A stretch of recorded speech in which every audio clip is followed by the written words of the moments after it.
All right, welcome back to the Wallace branch, and we are here watching Thomas Crown with our very short train of just 4 ore cars, lead cars coming back from the Hecla mine. And this is where we left off last time, and I'm not sure what we're going to do with Thomas. Thomas Crown could just drop these off in Wallace and head back up with that caboose and pick up another 4. We could slowly work our way through the train that way, or Thomas could do something else. We're just going to have to check and see what we feel like later on. But in the meantime, plenty of other things need to get done on the route. All right, here we are with Alan Alda, and Alan Alda is starting out from a dead stop coming into the map from Plummer. Alan Alda headed out a couple hours ago, an hour and a half, a couple hours ago, with another train full of ingots, and now Alan Alda has switched out those cars in Plummer, which is off the map, as I mentioned, and has come back from Plummer with another load. And this time the load is mostly zinc ore, as well as some hardware also going to the zinc smelter, and then some empty boxcars, which are going to be used for filling up with zinc ingots. Now, the zinc smelter the zinc plant at the smelter needs 35 ore cars, but unfortunately that weight is more than these 2 GP9s can handle up the little grade that we need to go to reach the smelter area, namely this grade right here in Cataldo. So we pass the steamships here. One old paddle wheeler.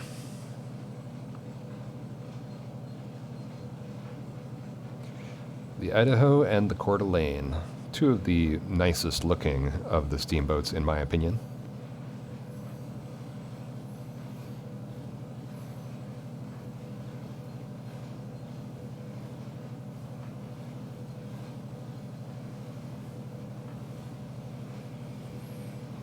And once we're up this little grade, then we will take Alan Alda on autopilot and take Alan Alda into the smelter area.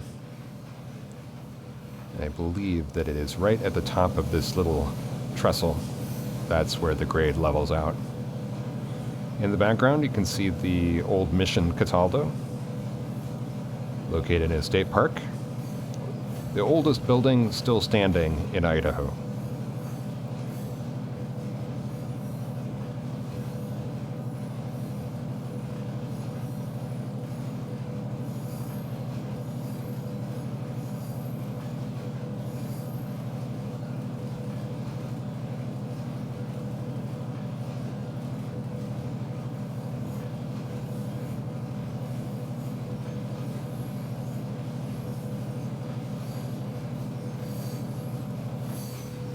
Putting on pause. Drive via smelter. Smelter track 2.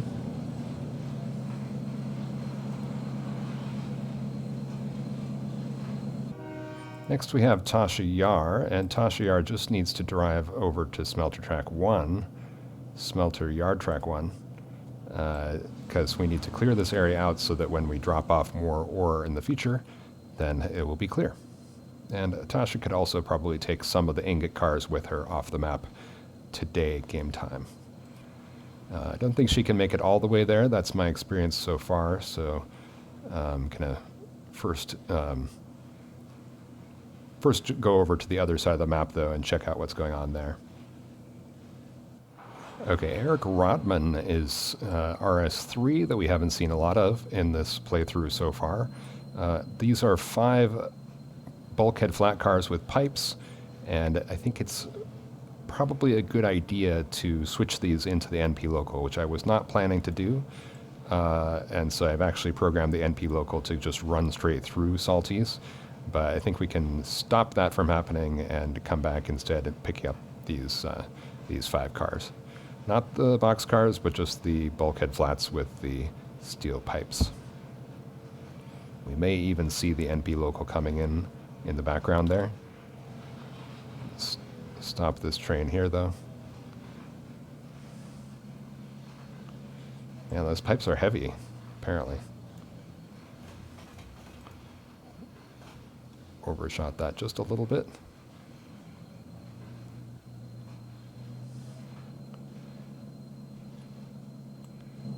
I'm going to whip back up here, fly, Okay, yeah. It's not too late to stop this from going where I think it's going. Let's go to Salty's track 2.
Always nice to see two trains operating at the same time, even though I try to avoid that situation since I'm mostly in control of all the trains. I think we cleared that, yep.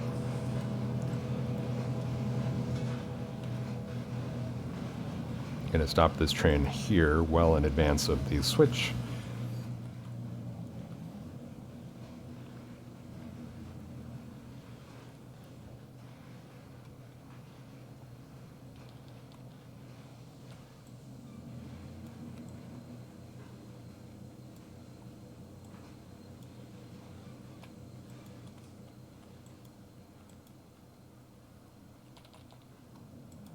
Pull forward a little bit more and leave these box cars.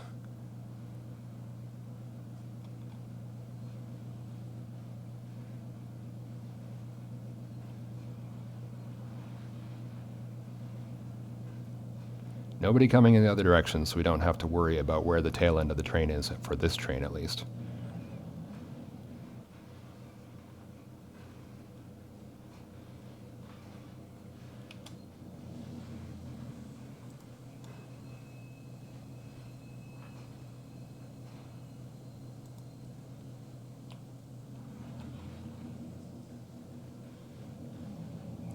And this way we're going to get some of the extremely heavy cars on the head end of the locomotive, and that's going to be good.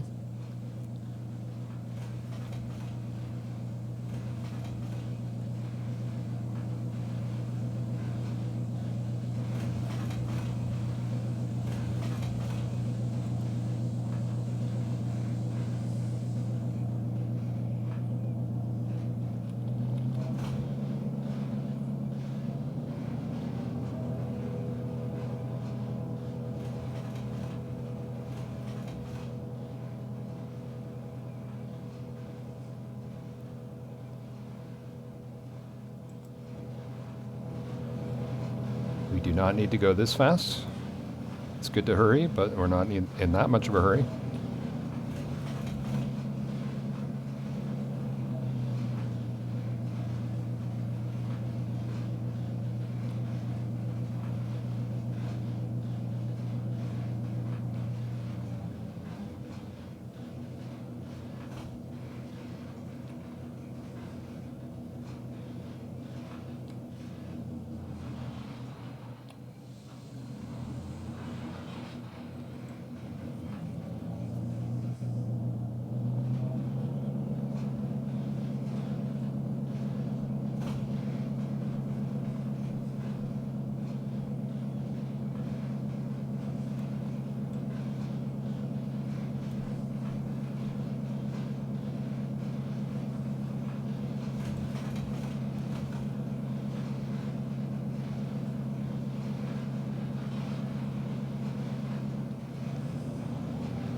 Almost all these cars are heading off the map except the tail end of the train there, which is the cement cars that are going to Haugan.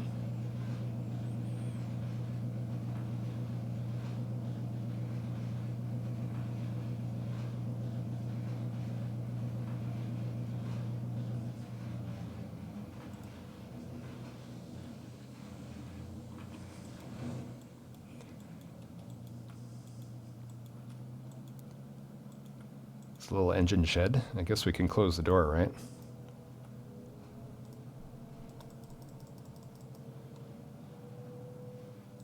That door's been wide open for days.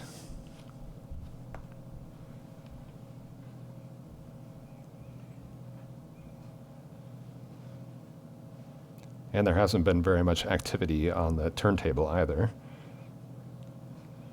Given that the Malay is over in Wallace at the moment. Getting serviced.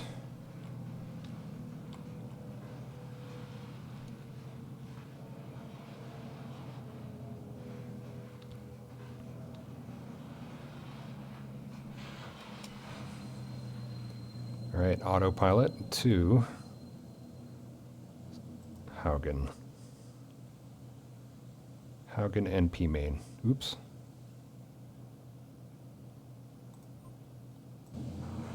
As expected, this little Union Pacific train, Tasha Yar, didn't quite make it into that siding. I'm not sure what the problem was there.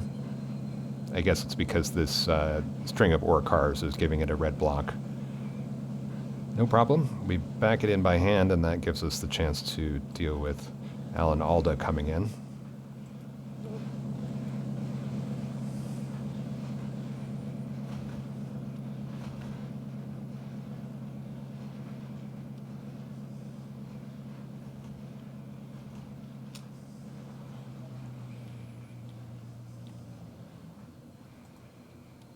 Okay, that should be good.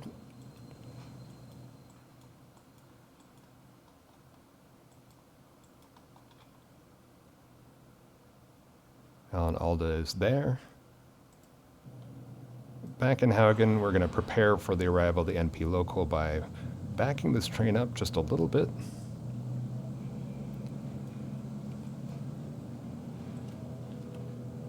The map sometimes needs a little bit of time to load in the background. That's okay.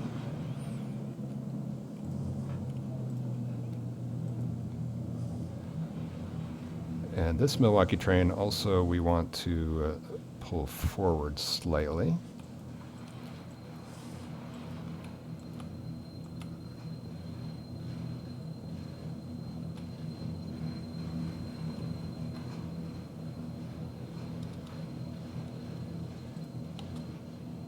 Oops. Taking action on the wrong train here.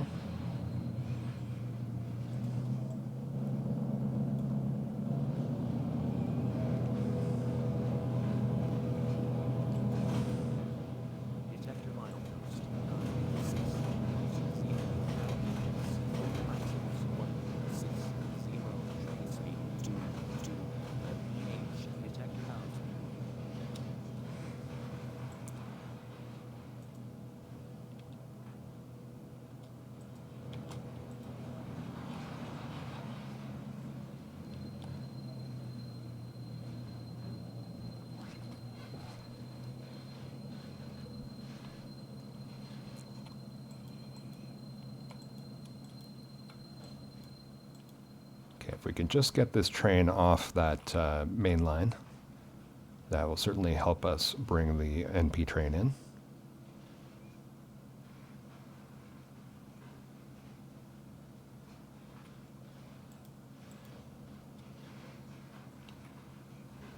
I'm going to disconnect this caboose.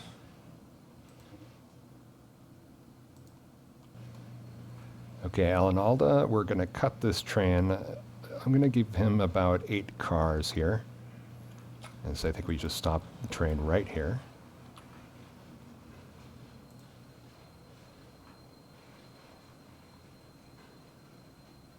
Eight or 9 cars.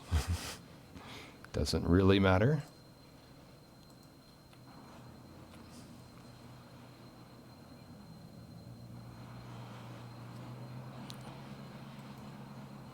Okay, looks like the train did not fully stop when I decoupled.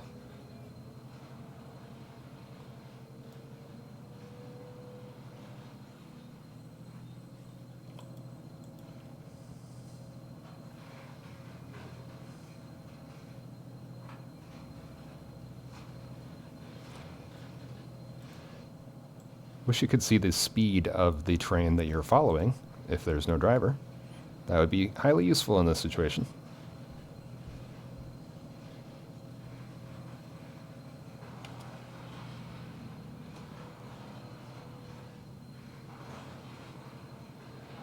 Dangerous operations here on the Wallace branch, let me tell you.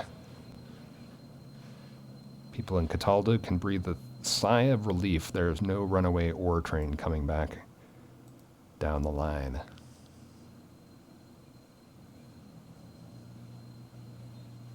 Not today, anyway.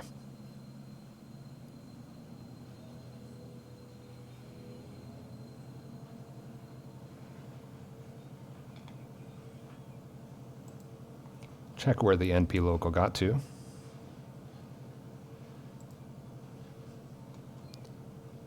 It's not quite there. Probably around the Wiley's siding, I'm guessing.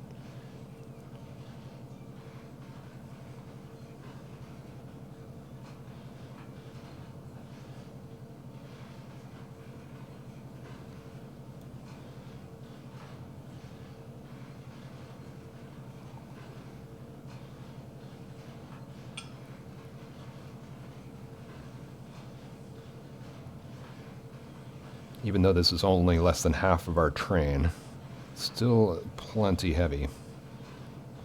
1,000 tons. I'd say on the edge of what we can handle, although trains can handle it. Maybe these locomotives in reality would not be able to handle it.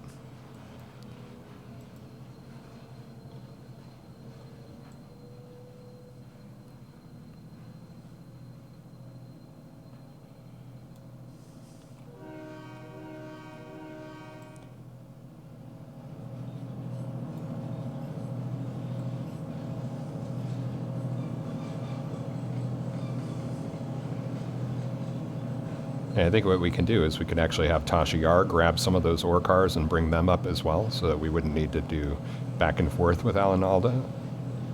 We'll have to think about that, though. We have plenty of locomotives in this immediate vicinity now. So let's pause this and put it on autopilot to the zinc plant. Navigate to zinc. Literally the last industry in our list. Okay, let's find out what Thomas Crown got up to. Ooh, Alan Alda says waiting. Oh, okay, never mind. Well, as expected, Thomas Crown has made it into Wallace with some lead. So I think we just pull into that track 4 there.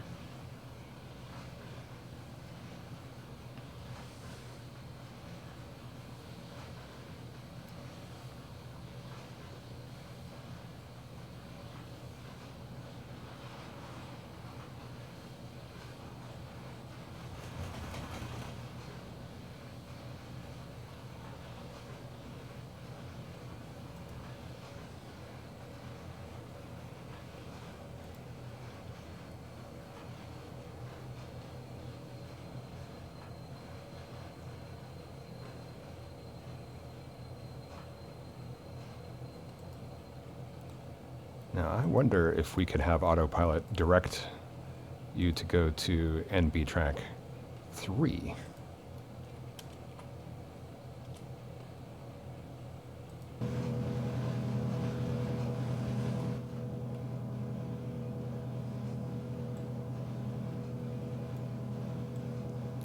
All right, now here we are in the cab of the GP9, my new creation. And I'd say it's almost ready. There's only a couple tweaks I still really want to make. I do want to animate each of the little buttons that would actually do something. Also, there's a sanding here. I believe this bottom lever might be for sand. Everything else works. that should work. The needles, for some reason, changed to a yellow color. I'm not sure how that happened. And then maybe there's a couple tweaks that I need to do to the brake assembly here. Just seems to be slightly too large. I'm not sure how to get the dimensions right on this. I feel like I have the design correct, but the brake proportion is too large and too high for the control stand. Looking ahead down the line, we have a red block signal. I think that's okay because we can actually split this train. We do need to unload the limestone hoppers at the end of the train. I might have misspoken earlier if I said that they were cement. They're limestone here. Then we got 2 boxcars of general goods that are heading off the map as one of the tasks for today, and then we have 2 Burlington Northern boxcars with manufactured goods.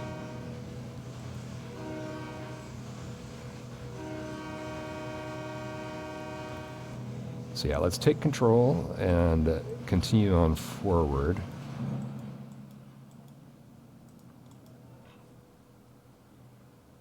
Going to continue this direction, even though there are locomotives in the way at the moment.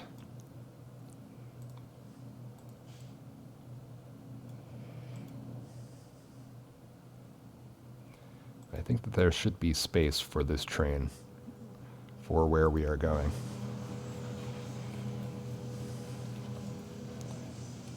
Do need to slow down because we need to decouple the caboose here and the helper engines.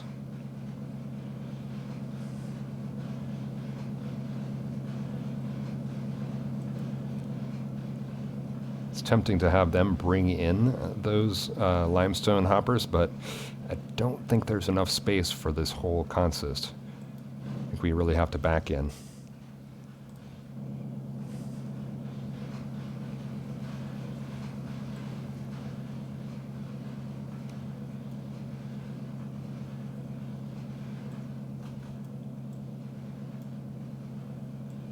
Crews of these little handover points in Haugan and in Wallace, the NP, the UP, and the Milwaukee, they are all cooperating so closely to make sure that all these deliveries can be made, but that doesn't extend to lash-ups of multiple units of different roads.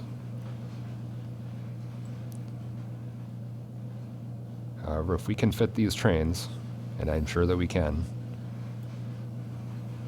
might require the Milwaukee going forward a little bit, I'd say. Okay, first you stop here. You move forward just a little bit. Decouple here.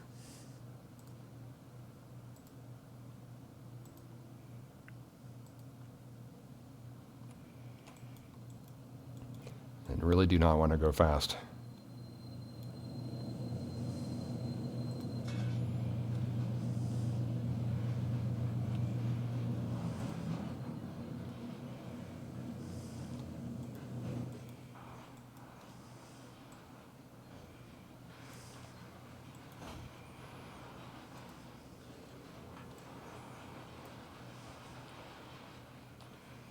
Three car lengths to go. Ooh, I don't know.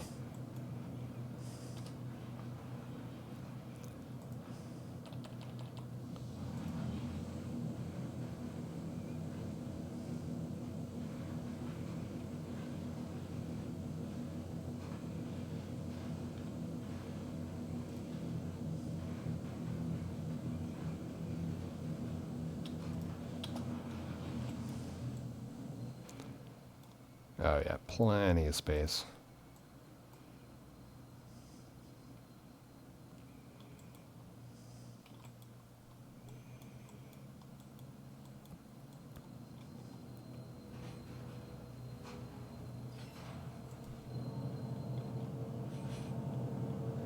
Now I decoupled here, but actually I think where I want to decouple is this spot.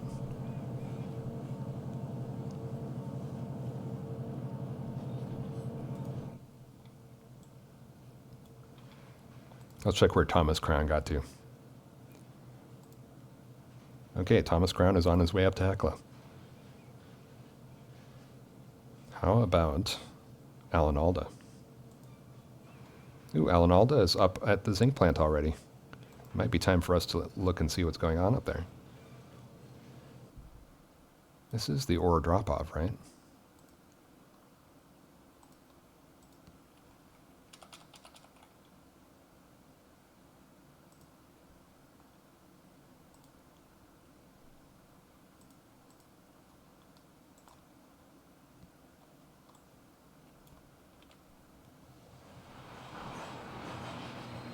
All right, 2 cars have been unloaded, and I believe that we can get back and do 3 more.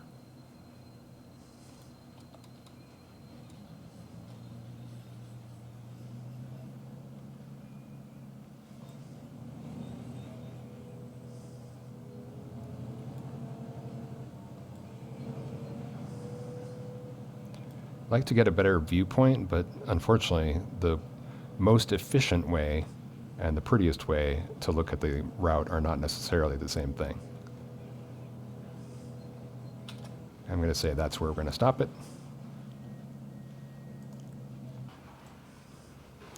And yes, I do want the commodity bars showing here as well, because otherwise it's difficult to see which cars got unloaded.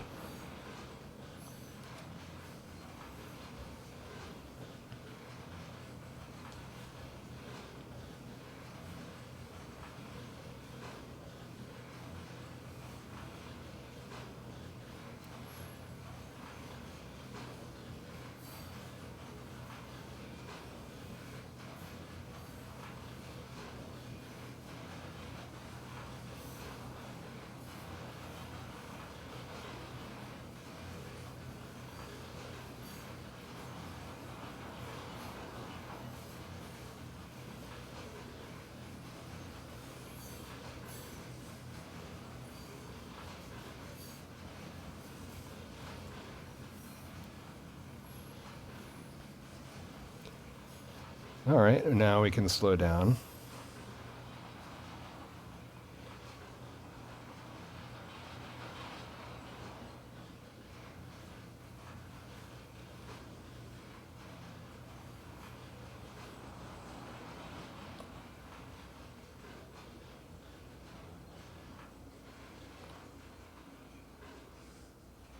Three is about right. 2 is a little slow.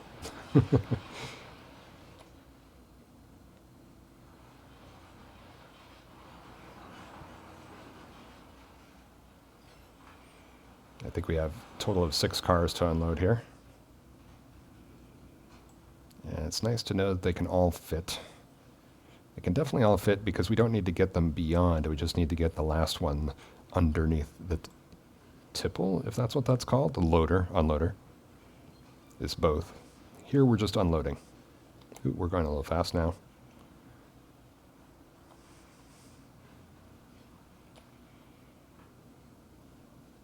Some of these I have set to 5 mile, and some I have set to 4 mile, and some I might even have set to 3 mile. But I figure 3 miles is slow enough to trigger them, usually, hopefully.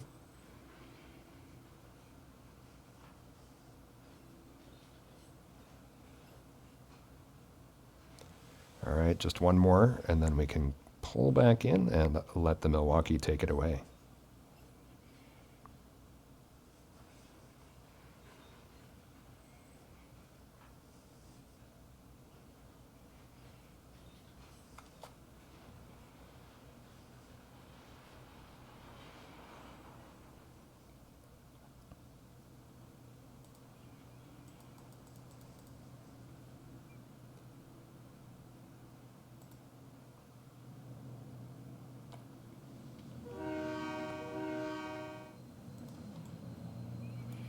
Don't need the commodity bars anymore.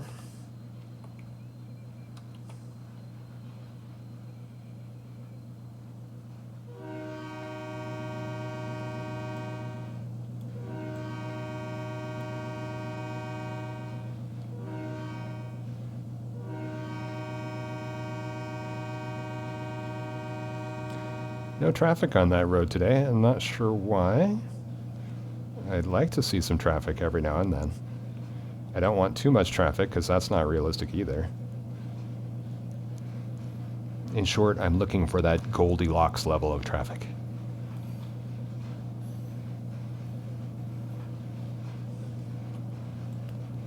Now, in terms of next steps on the switching task, what we need to do is pull these two head-end units and couple with the cement cars here.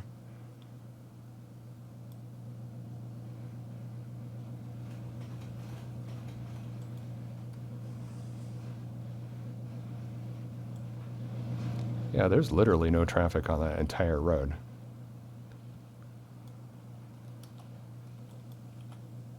Usually you'd see even enough traffic for cars to be passing. You know, it changes the route, so I don't know. Hopefully we can stop in time here.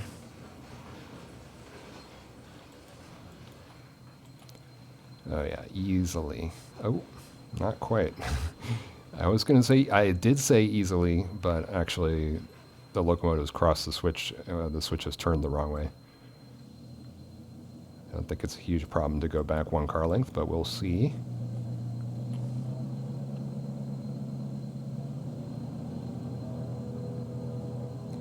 You can do it, buddy.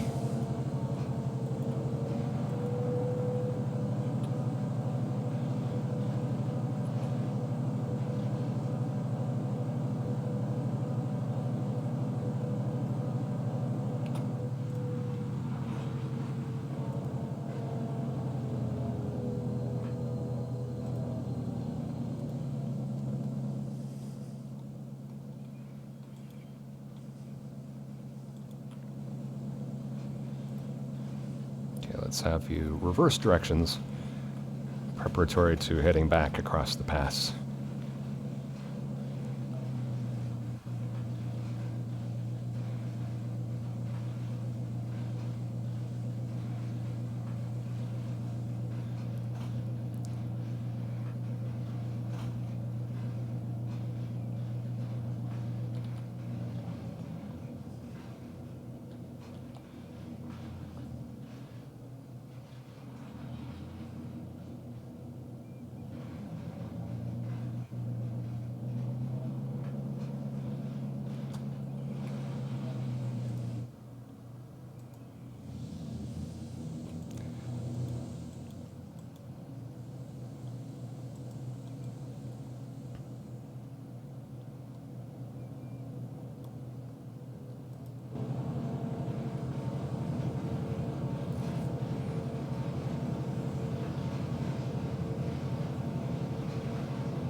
SD 40-2s along with the Little Joe. Of course, the Little Joe is leaving the catenary, but only for a few feet.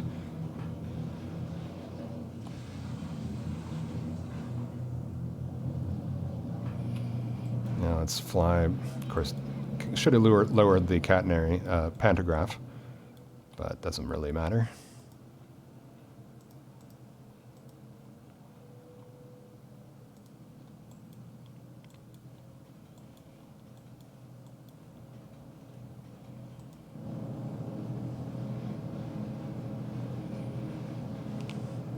Just need to couple with this train alongside of us here, and then we will be off to Missoula. So we've completed the limestone drop-off. That was one task.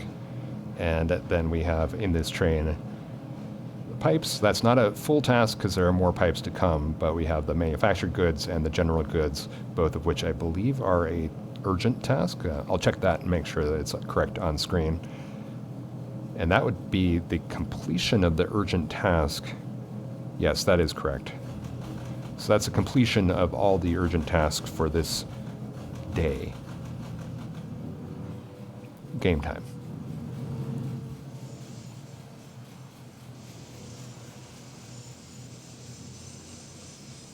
slow that train down so we can do some other operations here.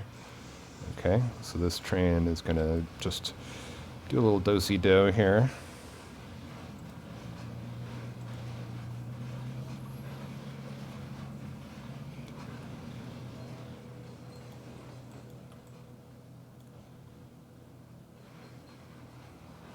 Okay, don't have to go that slow.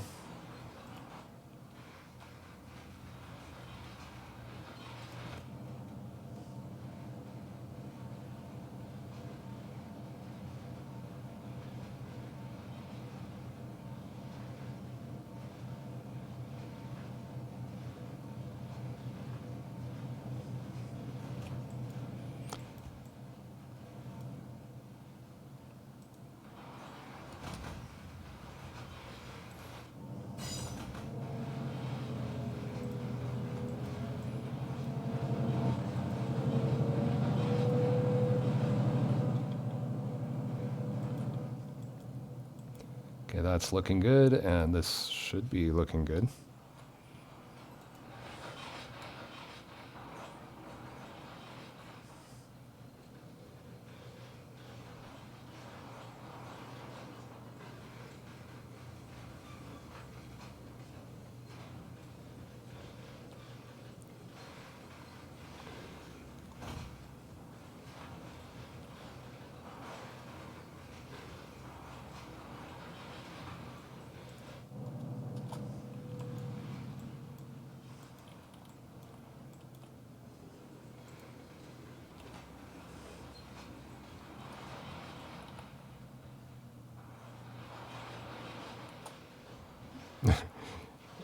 Yep. Hit that with a little bit of a jerk. Navigate to... Oh, first Adair needs to get off the train.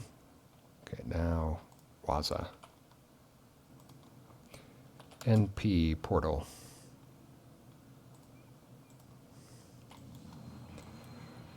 Okay, so even though they will take, let's say, 15 minutes for this train to leave the map, I will show on screen now that these two tasks have been completed.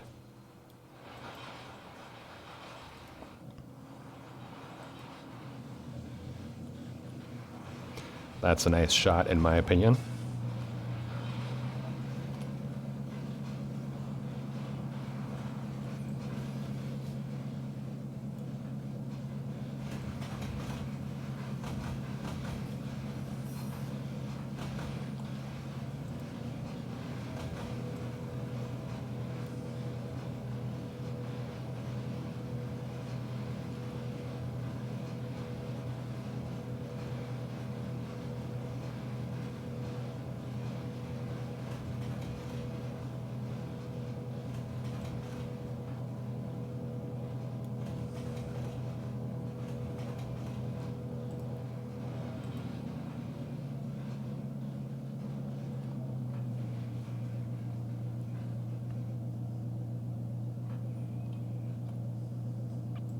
Let's just hang into the last car here, couple in with these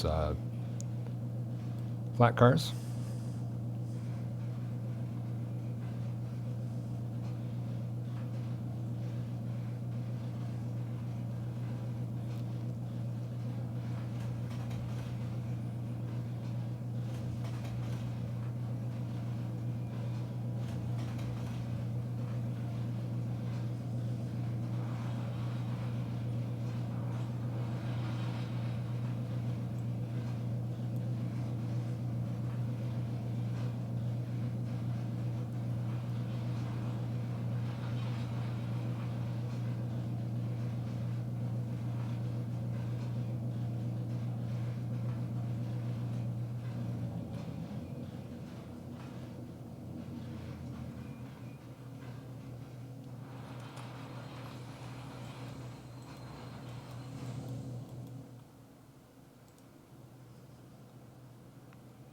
Selected train has no driver. That is no problem.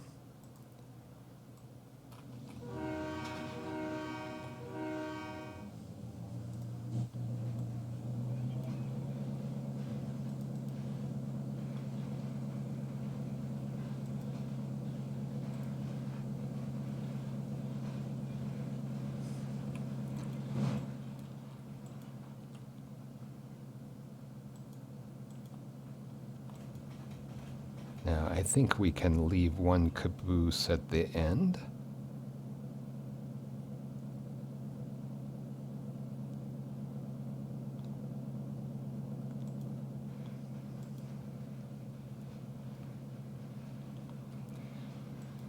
Here's what I'm thinking.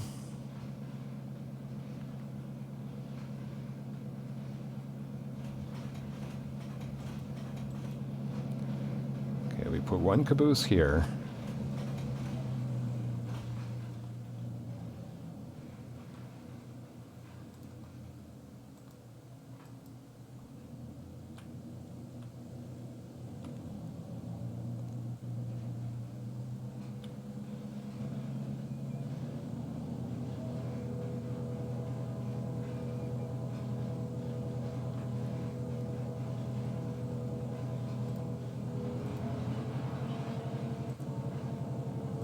Now we bring this train back onto the NP main line.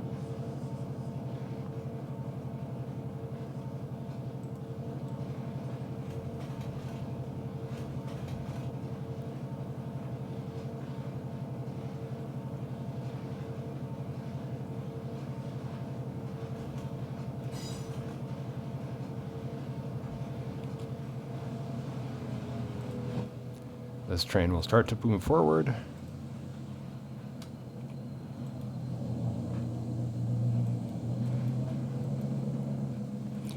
Richard Dreyfuss, you can kindly get off the train.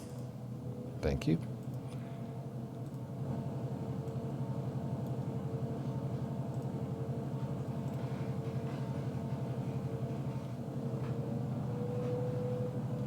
How much weight we have pulling here? 1,500 tons. We can handle that up this 2% grade, I believe, but barely. And then for the 4% grade, we still will need those two helpers. But I think the last caboose at the end of the train, that we can leave in Saltese.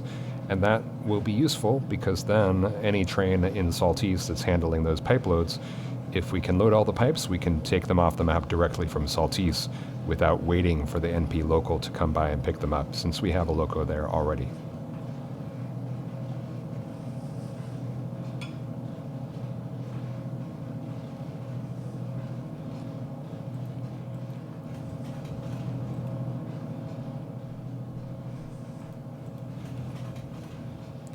Some of this could probably be managed by the AI, but I'm not sure.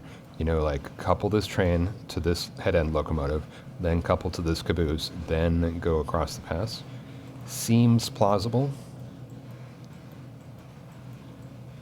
But of course it would take longer because the handling of the train is a little bit clunky for the AI. That's fine. Of course, it's a little clunky when I'm handling them too, but not as clunky. And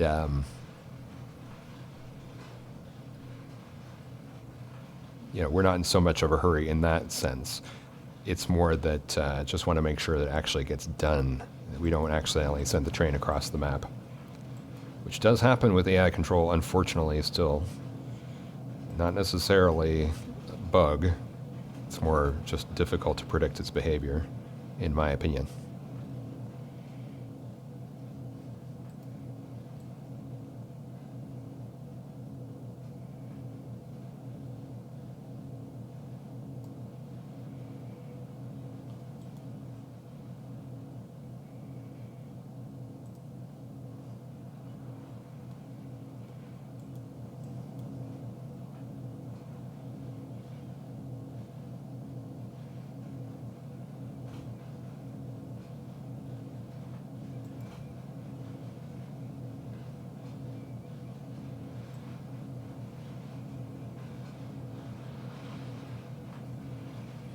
Okay, it's a little bit fast there, I dare say.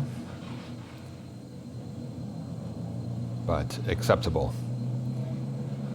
Barely acceptable. Probably some broken couplers. Gonna need some maintenance.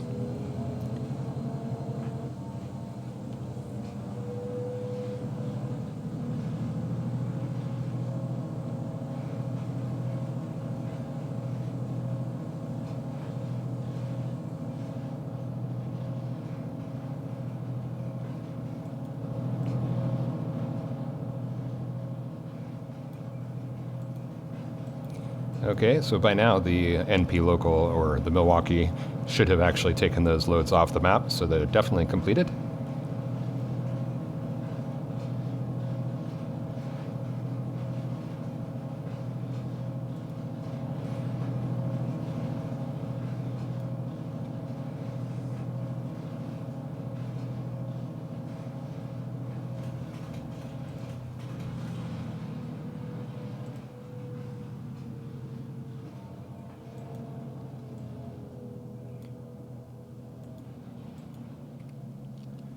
Okay, so I obviously made a mistake here. Ended up with 2 cabooses on the rear end. Let's just deal with it later when we get to Salties.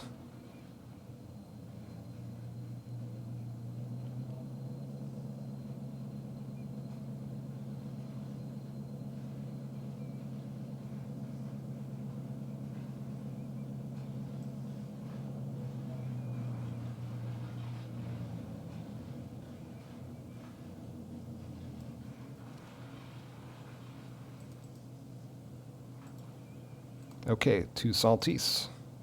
Drive to Salties, track 2. Then decouple.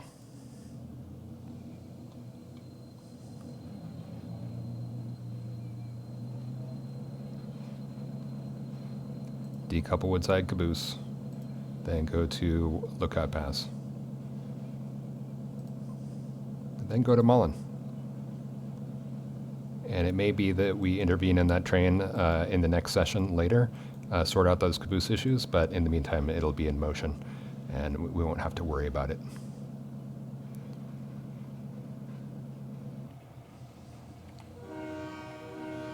Okay, Alan Alda is just going to switch out these empties and then continue unloading the ore hoppers.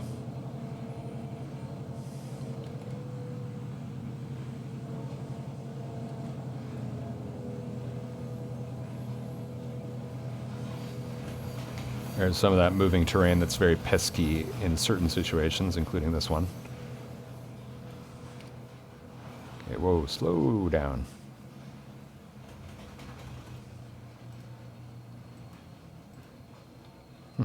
That switch was handled for us.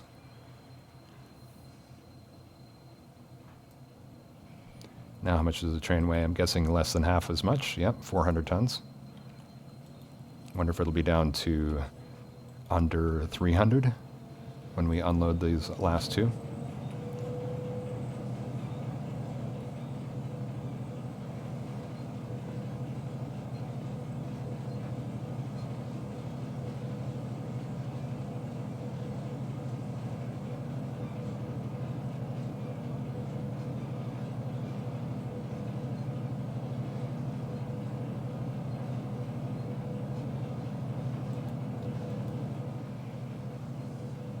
All right, I'm going to say that's good enough.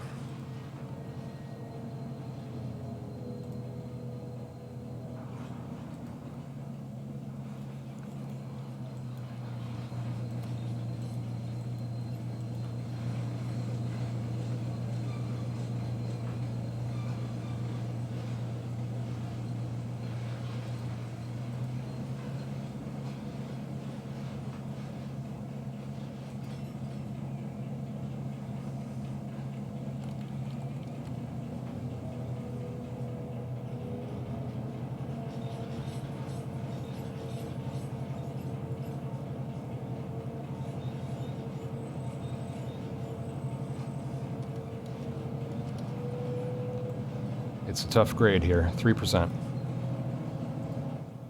Enough to worry us.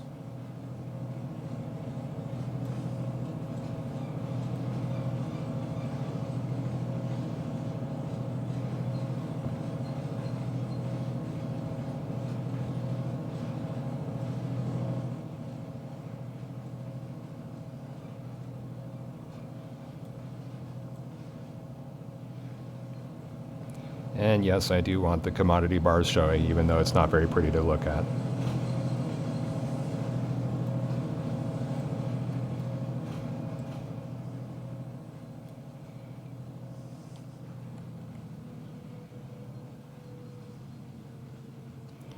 Guessing that's going to be good enough. It is. Okay. Forward, and then pick up these empties, and then down to drop off this hardware.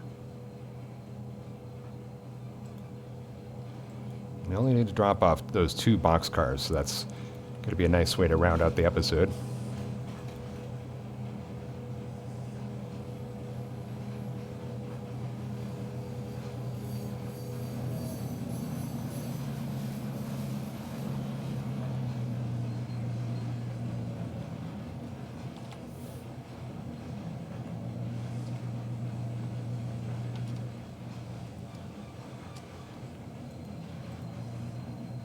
$151. So pretty much the ore is the only thing that weighs enough to matter for this train.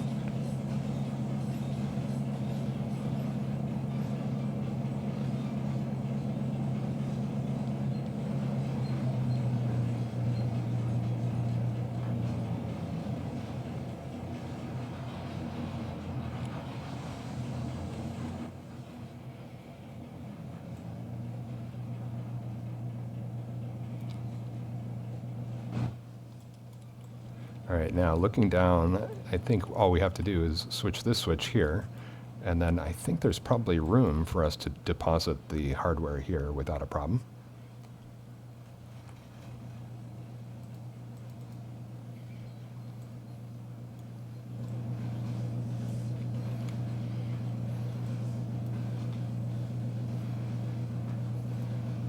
It's a beautiful sight in my opinion. I love the way this smelter complex worked out.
I'm just enthralled.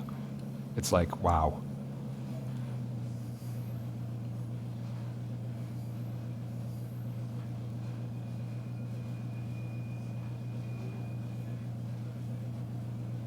Here we are.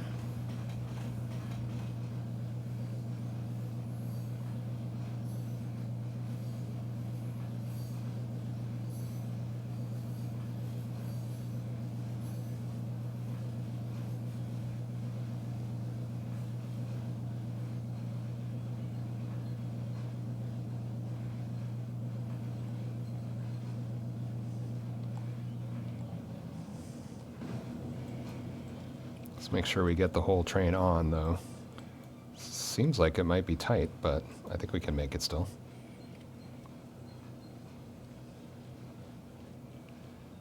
Not that tight.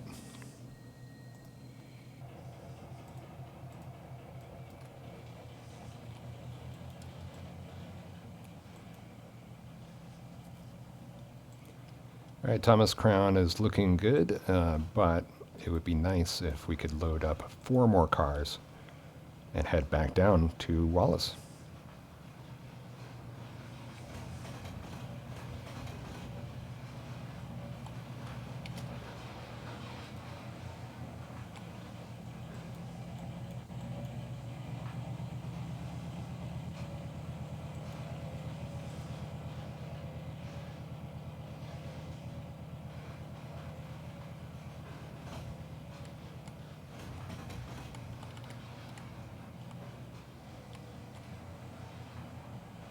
There we are.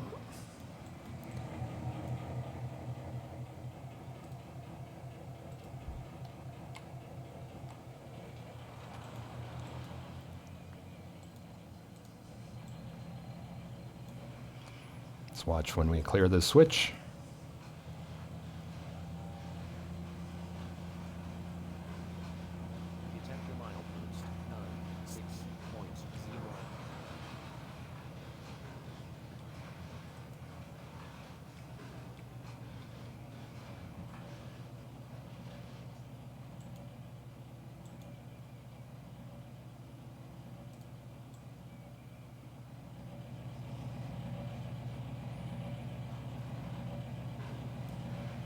And we want to go fast because these are loading while moving, I believe.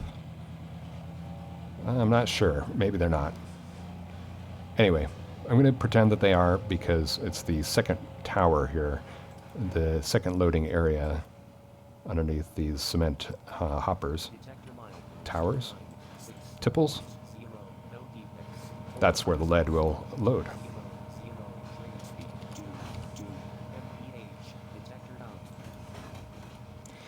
That's our NP local coming through Saltese.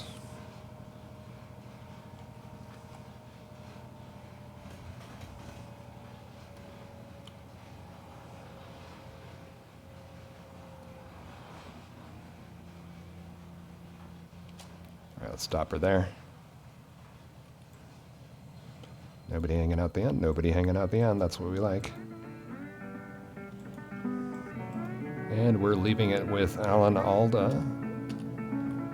Alan Alda is indeed in the midst of unloading these cars of hardware, so I'm going to mark this task as completed as well. So that's 4 tasks for this session.